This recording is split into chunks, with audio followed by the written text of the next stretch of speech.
This is the Peace Corps Jamaica Voices podcast.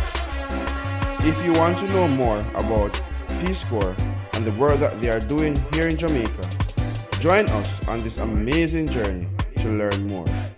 Peace Corps Jamaica, world peace and friendship.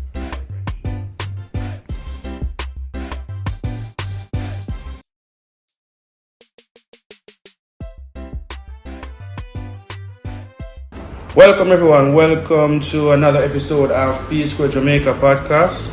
And today we'll have Marie. Hi. With us today. She'll be here sharing our story. As you know, this podcast is about good conversation, storytelling, and definitely the importance of serving and giving your service to others. Of course. So, welcome to Peace Corps Jamaica Voices podcast. Thank you. Yeah, pick up yourself. Tell us a little bit about yourself in terms of, I guess I say the name already, but you know where you're from, your background, and what here you're working on. Of course. My name is Marie. I'm a Peace Corps volunteer from Atlanta, Georgia, serving in Portland, Jamaica, up in the Blue Mountains. I have a degree in public policy and environmental studies. I came here almost straight out of college. I worked at an NGO for a little bit prior and then came here, and I've been here for almost 2 years now. So getting in on the end of my service. So crazy. Crazy, right? Yeah, it feels like I just got here. But it also feels like I've been here for like 10 years, you know? Oh, that's how good it was, right? Of course. All right, so we're talking about Peace Corps. So what inspired you to join the Peace Corps and what ultimately led you to choose Jamaica as a post? A good question. Honestly, I had always seen Peace Corps like as an option. And after I had actually at the NGO I worked at before this, the Carter Center, there was a large number of RPCDs from all over the world.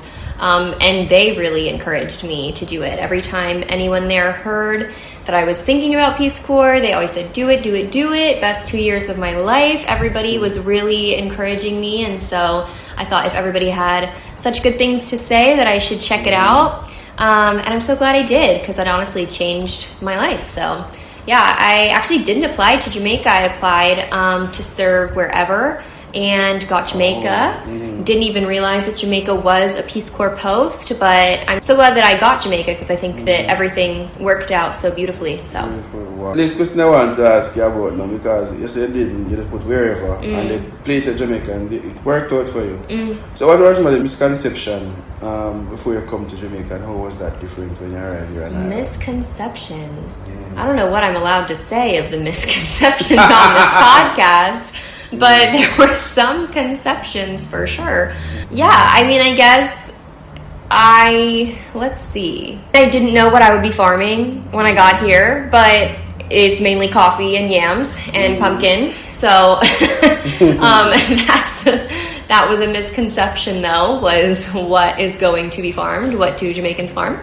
But it's a lot of coffee where I'm at, which is really interesting and cool. I didn't know that Jamaica grew coffee, which was kind of ignorant. I thought that most of the coffee came from Central America and South America, but of course it makes sense that it would be in the Caribbean as well. So yeah, that was definitely one, was kind of what I would be farming. Also just like kind of the like island life type of vibe. I think to an extent it's here, but I think Jamaicans work a lot harder than the whole island life idea that's on media and in movies and stuff gives people credit for. Right, the whole like we're on island time, and to an extent I would say things do move at a slower pace, but I wouldn't say that I would say that a lot of people definitely work really, really hard, and I've seen that since I've been here. So yeah. World peace and friendship. You mentioned about the coffee, and can you describe your sector and the work that you're doing in your community? Yeah, definitely. So I'm in agriculture sector. So my objectives in the agriculture sector are increase soil and water conservation, increase agribusiness activity, and increase organizational development for cooperatives and farmers groups.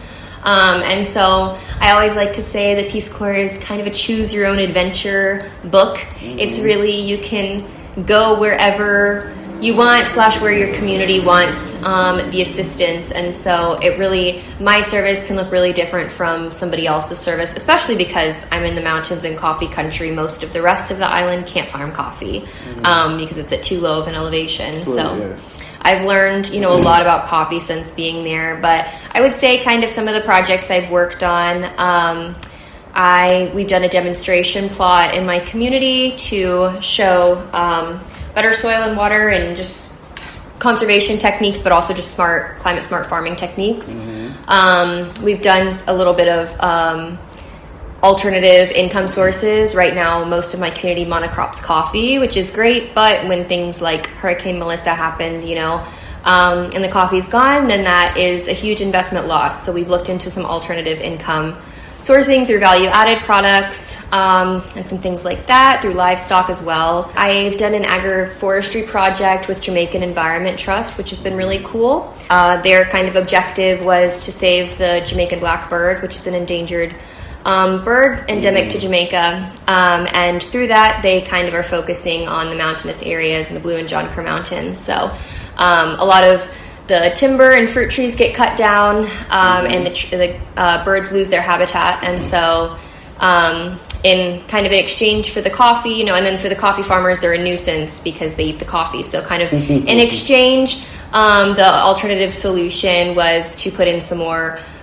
timber and fruit trees so that there's better habitats for the birds, and also so that they have alternative food sources to the coffee with the fruit trees, and all while improving the soil conditions. So I've done that, and then I also have a little side project within kind of the other sector, the literacy sector. I got a grant and did a library in the school, which was really fun, and I do literacy club after school and little evening classes here and there for literacy, so I've been busy. Oh, so you've been all over the place, man, from the farm to the classroom. Exactly. How do the people in the community respond to all of these new stuff that you're putting in terms of like the different way to farm? All these things. What are their thoughts about these things? Behavior change is really tricky. It's a really tricky concept to adapt to new things, especially, people are really kind of have a little bit of a scarcity mindset around their crops, because that's a massive financial input that people have put into their coffee, that have invested into their coffee. So if one coffee tree doesn't bear that year because they chose organic fertilizers over their tried and true, then they're certainly going to blame that. But that was kind of our idea behind the demonstration plot was, it's really no skin off anybody's back if something doesn't bear the same way. Things like organic fertilizers aren't necessarily going to make your coffee bear any different than the chemicals. However, that's just the thought process, right? So really the idea with the demonstration plot is to have a space where the farmers group can test out different things. If they say, I don't want to put this on my coffee yet because I could lose X amount of money if it doesn't bear, well, no skin off their back. Here's the demonstration plot. Try it here first, see how it works, It works. Okay. So in terms of your skills and your background coming into Jamaica, what do you think that has helped you with your service and whatever project you're working on? Good question.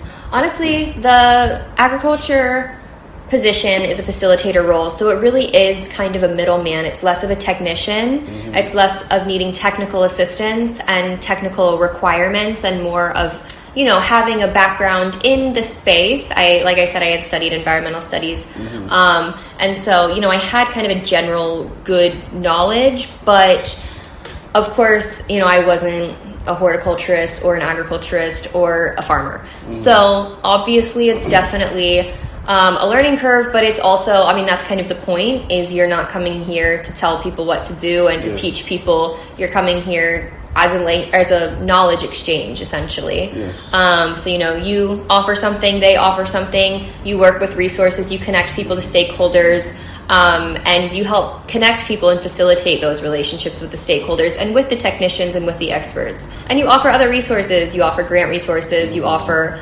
opportunities, connecting with, like I said, a lot of my positions or a lot of my projects that I've done haven't been because I knew anything about coffee, because people in my community know more about coffee than I'm ever going to know, yes, because they've been farming it for 40, 50, 60, 70 years. But, you know, we were able to do the agroforestry project with Jamaican Environmental Trust because we were able to make a relationship with them as a farmers group. You know, we're able to do the demonstration plot with RADA and with other stakeholders and with Digicel Foundation. So it's really just connecting people to resources. Having obviously a good base knowledge is really helpful, but really you learn a lot once you're here, and it's about connection less so than technical skills, if that makes sense. Okay. World peace and friendship. You mentioned about the farmers group, right? How important do you think farmers group in terms of getting farmers together, and do you think it's something that it should be, I guess, a best practice? Because yes, I was hearing about farmers group, but then it's just to continue it. Some maybe start and they stop. So if you could maybe share how important it is to have a farmers group. I think it's so important, honestly, because true, everybody brings different skills to the table. Collaborating and forming a cooperative is such an important way to be able to connect greater resources and greater opportunities, especially in Jamaica. A lot of grant organizations and opportunities have these stipulations of, you need to have an active group with X amount of members and have had X amount of meetings and share the meeting minutes and share, it's all very concise and technical. So not only does it tangibly help in that sense of connecting to resources and grant funding in particular, but also just in the knowledge exchange aspect, somebody saying, oh, well, we can't plant cabbage right now because the time's too cold. And then somebody saying, yes, we can. It's important to have the knowledge exchange. And also, again, where the demonstration plot comes in, say, okay, well, let's try it as a group and just see what happens, so that now we kind of have a next base model moving forward. So it's really important. And I mean, again, tangibly, a lot of people want to export. People want to export their coffee. People want to export their value added products or their jams or their body scrubs or whatever, these farmers groups have made. And I mean, on a very real, a lot of these exporting organizations won't take under a certain quantity. And that quantity is usually far more than one person could ever do themselves. So, I mean, really, it's about collaborating and sharing knowledge. It's about having more opportunities as a group, So with that said, now, what would you say is the most rewarding moment being here in Jamaica through your service so far? The most rewarding moment, I would say definitely working at the school with the kids has been so much fun. I do literacy club, like I said, as a side project. I do 4-H club. We have an environmental preservation club. And it's been really fun getting to know all of the kids and all of the kids getting to know me, getting to form those relationships has been really special. Doing evening class and after school tutoring has been really special. Kind of offering a new lens, and when kids are having trouble with reading, let's say, being able to offer, all right, well, let's brainstorm and do something else. And it's really rewarding when they catch it and they're like, oh, I get it now. That's been really special. So there's been a lot, though, honestly, but I have a really incredible community. I feel really lucky, and I've been really kind of taken in and under a lot of people's wings. So there's been so many special moments, but I would say, I guess, more so just being around the kids, and forming the relationships with the kids have been really special. So in terms of the challenging moments now, so how was that for you, and how did you overcome those challenges? Challenging moments, yeah. Let's see. I mean, obviously there's the general homesickness that will happen. When things kind of go on back home, it can be tricky being well, I'm not there, but just kind of trying to take some extra self-care is really important. I'm never one to restrict myself from a sweet treat. I will always do that if needed.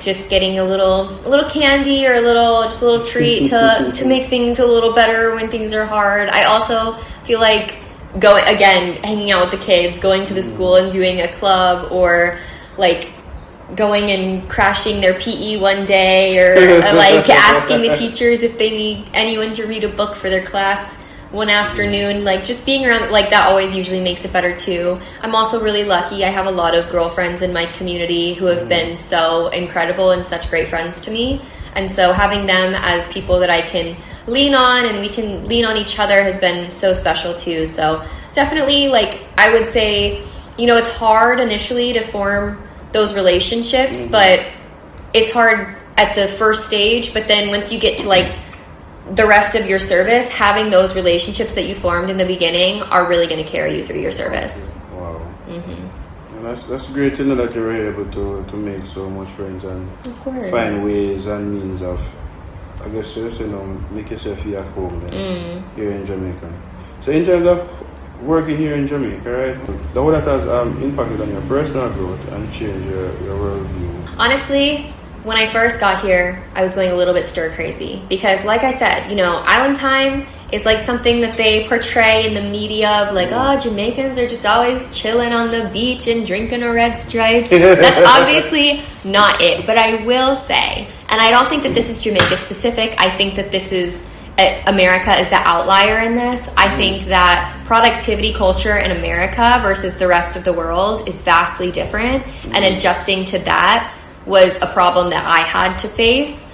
Not necessarily in a way that it was a problem per se, but it was something that I needed to reckon with and redefine my own definition of productivity and redefine it in a way that aligns with the culture of the rest of the world, not just my hyper-productive American perception.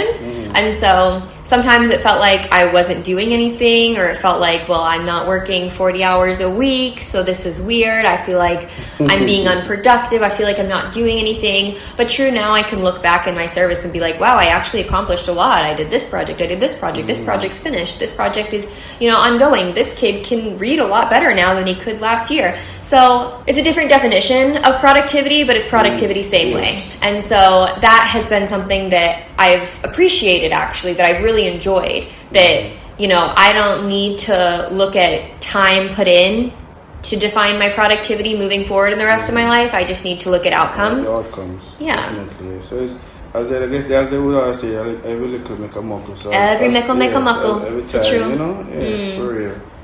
I guess you'd have mentioned, I guess, some of it before, but in terms of when you really feel that vibe as a yo, I really feel integrated in this community, I feel at home, you know. Maybe the homesickness maybe not gone fully, but you're not so much worried anymore. Can I give you an example of that for you, or when you think that happened for you? Yeah, definitely.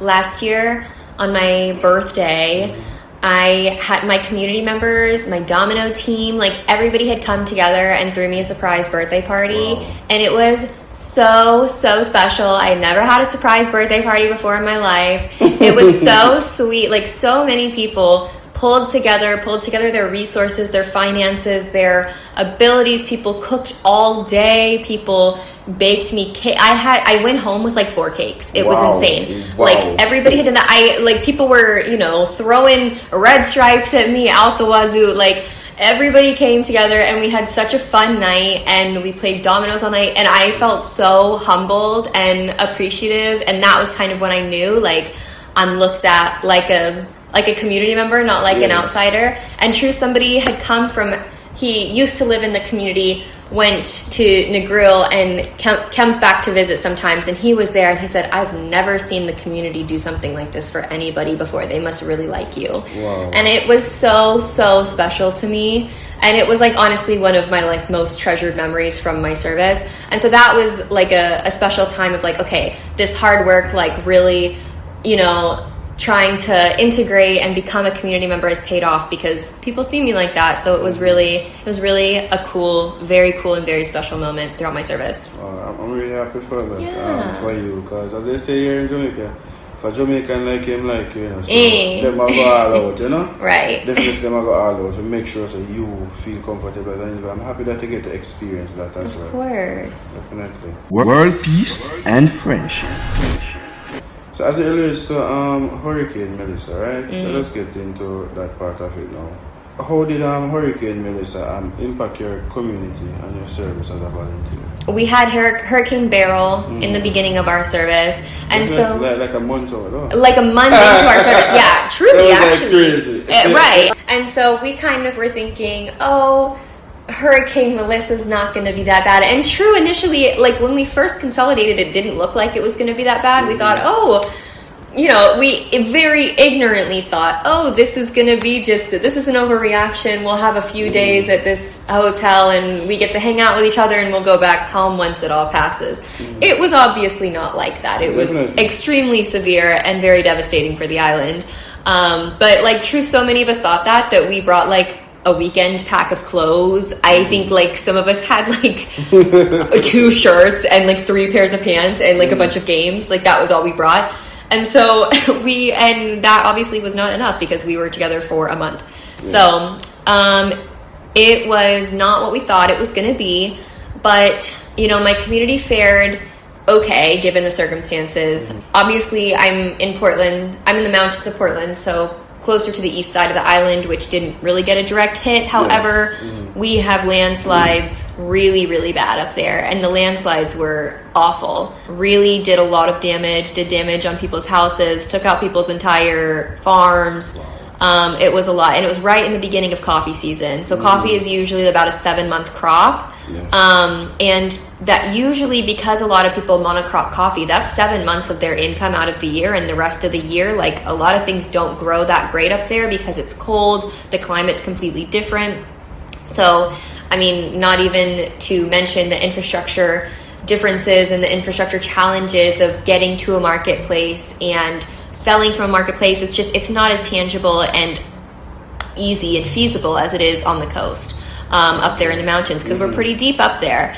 And so, a lot of people really do rely on that 7 month of coffee for their yearly income. Yes. And so unfortunately it was in the beginning of coffee season. So a lot of people really did take a hard hit financially. Even, luckily there was only, I think, a handful of houses in my community that had structural damage. So luckily it really wasn't too many of that, but it was a lot of financial loss from the coffee and from the farms. So definitely that was a challenge. Not as bad as the west side of the island. People weren't losing everything, but true, they lost a lot. And I think that's kind of a example of how it was for the rest of the island. It was a hard hit everywhere, definitely. So in terms of the response, in terms of the recovery and so forth for that period of time, I know you were out for a while, but when returning to your post now, how did you assist in terms of the recovery? Once we got back, I pretty much started the next day and immediately started doing farm damage surveys. I wrote up a survey with RADA, the Rural Agricultural Development Authority, which is a branch of our Ministry of Agriculture. So I came up with kind of a template survey, and I just started walking around the community and went to every single farm I possibly could. I think I turned in like 70 surveys. At the end of it, went on like 70 farms to look at the damage, to assess the damage, to quantify the damage, because really the goal was to quantify the amount of loss in the community, not just financial, but also tangible, who lost their sheds, who lost tools, who lost, how many acres of coffee was lost, what's the estimated financial loss that came from that. And not only just to quantify it, but also to advocate and say, hey, to be able to go to stakeholders and say, you guys have been really faithful partners to us in the past. I know you've received an influx of funding from relief organizations, and our community has lost an estimated of X amount of money from coffee in the beginning of the season. If you guys have any relief support that you would be willing to partner with Cascade Farmers Group on, then we would love to partner back with you. And we honestly got a really great number of people who came to support. Some of our stakeholders that we've made good relationships in the past with were able to come through with a lot of agricultural relief support, which was really awesome. And for some people, it genuinely helped them restart their farms from scratch.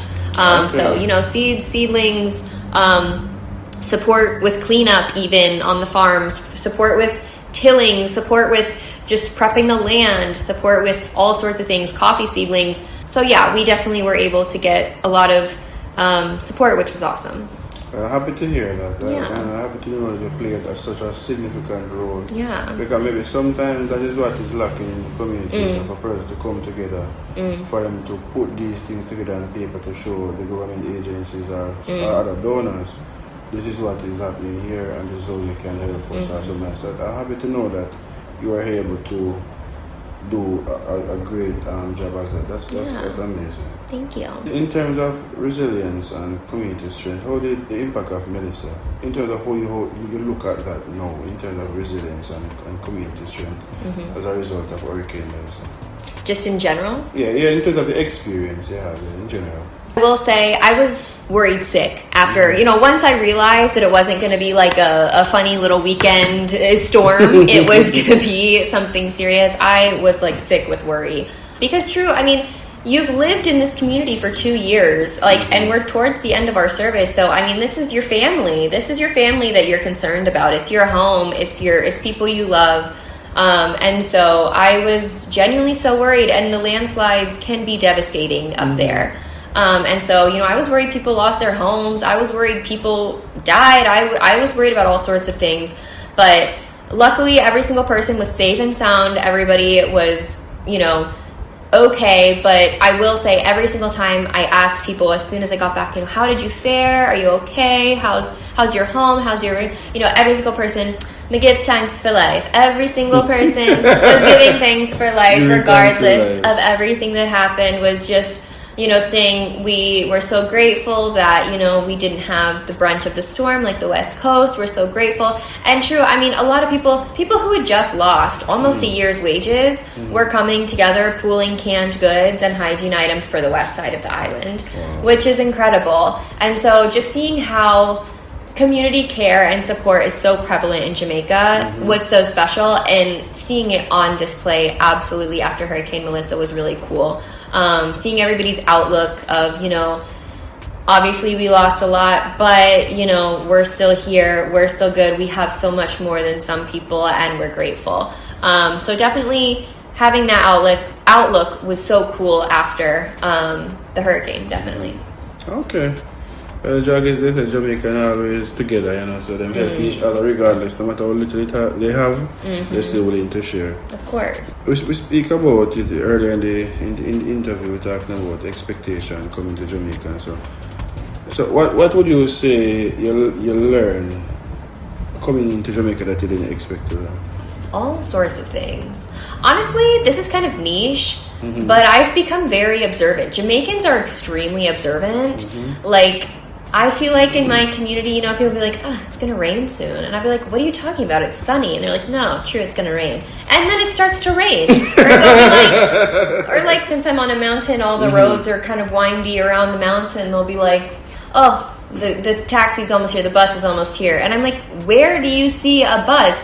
But true, they heard it down the mountain. It's so crazy how observant people are. And I feel like I've become more observant because of it. Because even in the beginning, I was like, I want to know how to know when it's going to rain, and I want to know how to know when the bus is coming when it's 10 miles away. But, I mean, you can kind of see a little speck way off in the distance, know where it is, and see it coming up. Or, the climate, you kind of get to know it. The plants, everybody knows every single weed and bush that's out there and its medicinal properties and everything. People are just very observant, and I think I've gotten more observant since I've been here, which I think is kind of cool, because I think, again, it's part of that American ultra productivity. You go, go, go. You don't really see the things around you always. Yes. And Jamaicans always see everything around them, and I appreciate that. Even from the calling, people will call, hey, so-and-so, from way down the road, and they'll be like, wait, somebody's calling. I'm like, where did you hear that? What are you talking about? But true, then 2 minutes later, somebody shows up. It's incredible. So I think being more observant and more aware of my surroundings, that is something that I didn't expect, but I have definitely. Wow, that's wonderful to know you would pick up something like that, because I guess that's something maybe unique in a sense to us. Yeah. And it's coming from way back as well to where it is, especially if you're on the mountain. You can listen. As I said about the vehicle, you can hear it coming from a mile or two. So you can, so it depends on the engine or depends on the horn, you know the difference. And we get in tune to those things. And I guess because of how we grow up or stuff like that. So we get those things that person take for granted. Right. We use it to our advantage. And true, they know every single person, individual vehicle. They say a piggy bike that, a Sean car that. They know every single individual person, It's cool. It's cool. So in terms of your service, right? How do you hope your work will continue and sustain after you leave?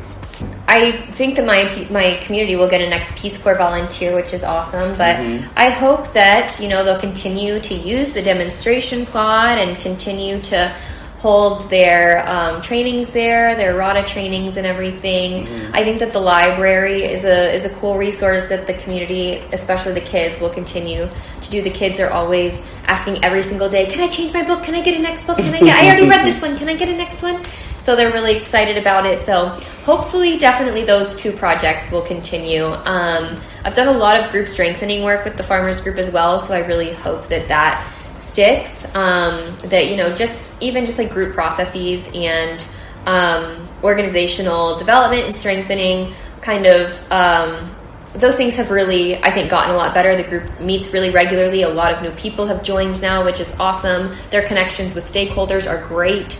And we've, you know, just kind of done more and more. So I think definitely there'll be kind of a better oiled machine moving forward, you know. So I hope. Okay, well, I really hope they continue all of those, as I said, gems that you will be leaving behind, and continue working on them and develop on those stuff to make the community a bigger and better community going forward. Right. But before we close out, in terms of your cultural experience, what would you say was most highlighted event for you? But maybe, I don't know if it's church or it's a party or it's a dance or whatever cultural event, what would you say is a standout for if you have one or two of them? I would say the 9 nights are like, you've really gotten to know the culture more if you go to the 9 nights. And I love a 9 night. Don't get like, I do love a 9 night. But I would say that helped me learn a lot when I first got here, because for the longest time I was like so confused. I thought we were going to a funeral. Somebody said we're going to a funeral event. I said, okay, cool. Why are we going at 10 p.m.? And then got to know the 9 night. And it is such a cool part of the culture. Funeral culture in Jamaica in general, I think, is really beautiful. In America, it's very somber, it's very sad, everyone's wearing black, and it's just a weird afternoon of bad vibes and sadness. But in Jamaica, it really is a party and a way to celebrate a life in a really beautiful way. And through several events, not just some weird afternoon where you bury your dead, like through, you know, a grave digging ceremony, a 9 night, a setup, the actual funeral day, which is a whole day long affair. So I think, 9 nights, but funeral culture in general has been a really cool, and I would say a really descriptive part of Jamaica's culture, because it really represents a huge part of Jamaica, which is community care, support, and celebrating life. So, beautiful. Yeah. It's happy to know that you have been impacted on that. I don't think it's like that maybe most places in the world. Maybe it's where other Jamaicans are across the world, they maybe try to emulate that wherever they go. So happy to know that has impacted on you as well. Yeah. So in terms of, I would say, you know, you're leaving now, and for upcoming or coming person thinking about joining the Peace Corps, what would you say to them in terms of joining the Peace Corps, Jamaica as a post, or whatever? What advice you have to share? Yeah.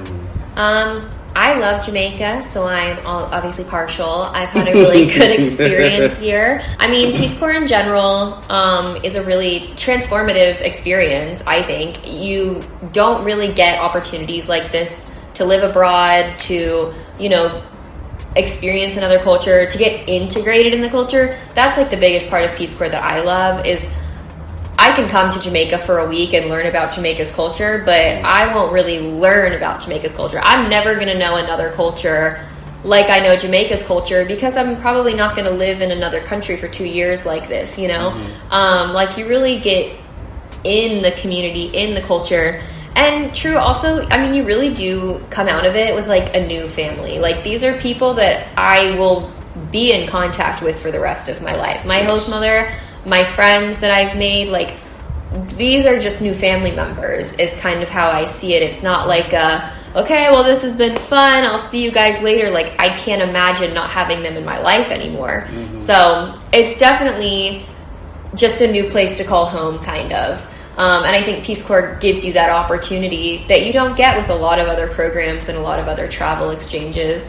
Definitely. I think, even being here for 1 month, 2 months, 3 months, it's just not the same as, really living and working alongside people.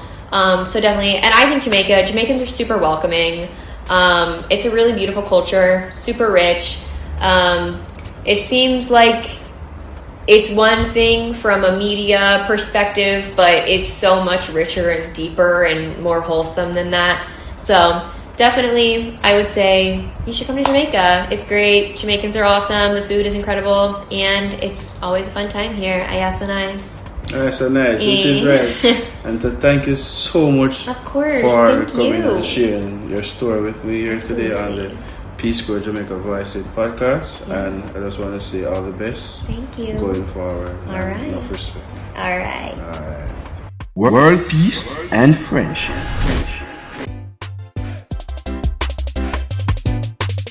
Produced and hosted by Shavane Daly. Graphics and text by Peace Corps Jamaica's social media committee.